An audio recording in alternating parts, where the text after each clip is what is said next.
మరి పితృదేవతల దగ్గరకొచ్చేసరికి వాళ్ళ యొక్క ఆత్మ సంతృప్తి చెందింది అనేది ఎలా తెలుస్తుంది? లేదు ఆత్మఘోష ఉంది, సంతృప్తిగా లేరు అనేది ఎలా తెలుసుకోవాలంటారు?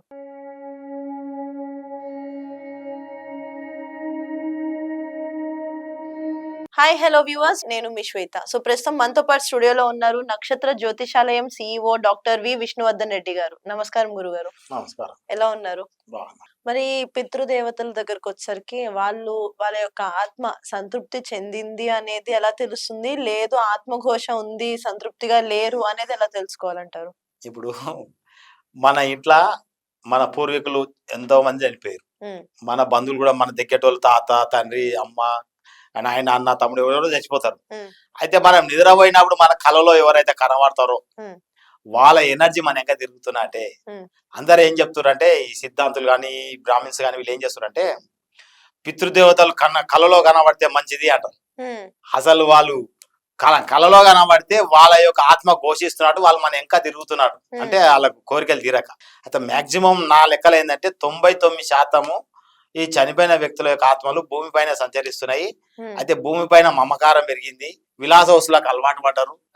పడి వీళ్ళంతా ఏం చేస్తున్నారంటే చనిపోయిన తర్వాత కూడా వాళ్ళ యొక్క బంధువులను ఆవహించి వాళ్ళ బంధువుల యొక్క ఉండి వాళ్ళ యొక్క కోరికలు తీర్చుకోవడానికి ఉండి వాళ్ళతో ఉంటున్నారు.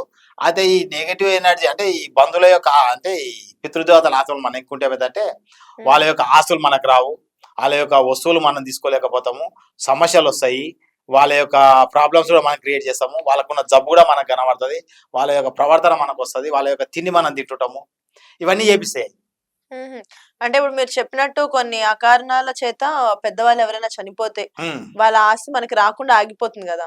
మరి అలా చనిపోయిన వాళ్ళ ఆస్తి కూడా మనకి రావాలంటే ఏం చేయాలి? అవి ఎక్కడ ఓనియవు ఆస్తిని అంటే తన ఆస్తి నాదన్న ఫీలింగ్లు ఉంటాయి ఉండి దాని అమ్మకానికి అయితే అమ్మనీయవు.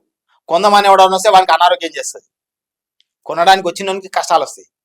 నాకు ఇది అంతా అర్థం కాదు గురువు గారు. చనిపోయిన తర్వాత ఆత్మ స్వర్గలోకానికి స్వర్గం లేదు, నరకం లేదు. స్వర్గం నరకం మొత్తము ఎక్కడ లేదు. ఇదంతా నా లెక్కలు అయితే స్వర్గం నరకం అనేది లేదు. ప్రతి ఆత్మ ఇక్కడనే ఉంది. నేను ప్రతి ఆత్మను చూపిస్తా. మీరు లీస్ట్ ఇస్తే చనిపోయిన వ్యక్తుల మీ ఇంటి యొక్క మీ బంధువుల యొక్క లీస్ట్ ఇస్తే మీ తాత ముత్తాతను కూడా నేను చూపిస్తాను. మీకు చూపిస్తారా? చూపిస్తా. మీ తాత ముత్తాతను అలా ఎలా చూపిస్తా? నేను లైవ్ లో కూడా చూపిస్తాను. పేర్లు తీసుకురా, మళ్ళీ ఎపిసోడ్ లో పెడదామంటే పెడదాం, నేను చూపిస్తా. నెక్స్ట్ ఎపిసోడ్ లో చేద్దామండి. ఇది పక్కా చేద్దాం. అంటే నేను మా ముత్తాతను చూడలేదు. పేర్లు తేవాలి. పేర్లు తీసుకొస్తా. లక్ష్మణ స్వామి ఆయన పేరు. పేర్లు తెస్తే నేను పిలిచిడికి వస్తుంది ఆత్మ, మీ ముత్తాత ఆత్మ. ఇక్కడికి వస్తే తెలుస్తుంది. నువ్వు ఎన్ని కెమెరాలను పెట్టుకో, ఆకారం అడుగు చూపియాలి.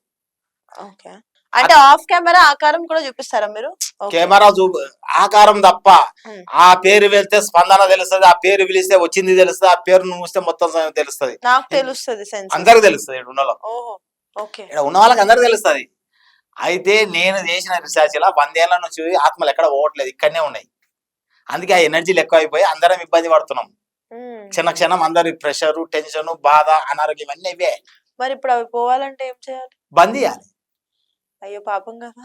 ఏం చేయలేకే లేదు, ఆప్షనే లేదు. అవి ఎక్కువ అయిపోయినాయి ఇప్పుడు. అసలు మనం ఒకరం కూడా ఏం చేయలేము. అసలు నా అలాంటి వాళ్ళు లక్షల మంది అయితేనే వీటిని బంద్ చేయగలుగుతారు. ఇప్పుడు మన రూమ్లే నాకు తెలిసి ఈ రూమ్ లో 10 ఉంటాయి. ఒక్కొక్క వస్తువు మీద ఒక ఎనర్జీ కూర్చొని ఉంటది, కంటికి కనబడదు. మొత్తం లైట్లు బంద్ చేస్తే తెలుస్తుంది. చిమ్మ చీకటి చేసి లైట్లు బంద్ చేస్తే ఎలా తెలుస్తుంది? అవి లైట్ లాగే మెరుస్తుంటాయి. ఒకసారి ఇప్పుడు చేద్దామా? అంత డార్క్ ఉండాలి, మీ ఇష్టం, తెలుస్తుంది. ఎవరైనా సరే తెలిసిపోతుంది. డార్క్ చేయండి, లైట్స్ క్లోజ్ చేయండి ఒకసారి. ఇంట్లో ఆడుతుంది, తర్వాత చేసుకొని చూసుకో. మీ ఇంట్లోనే కనబడుతుంది. వద్దండి, పడుకోవాలి రాత్రి పూటనే మీరు చూసుకుంటే తెలుస్తుంది. మీ ఇట్లా వద్దు, కనిపిస్తే నిద్ర పట్టదు, మళ్ళీ తెల్లారు ఆఫీస్ కి రావాలి. నేను వద్దు. కాదు, తెలుసే మనకు. అవి మళ్ళీ ఏమనవు, తిరుగుతూనే ఉంటాయి రోజు. నీ ఎంక తిరుగుతున్నాయి మస్తుగా. నేను ఇప్పటికి మీ 2 బంధించిన మెయిన్వి. కొంచెం నాకు తెలిసి ఆ 2 బంధించినాక మీకు కొంత రిలీఫ్ ఉంటుంది. నిద్ర కానీ కొద్దిగా తల ప్రాబ్లం కానీ కొద్దిగా రిలీఫ్ ఉంటుంది.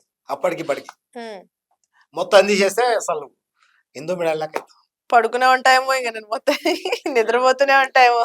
ఏం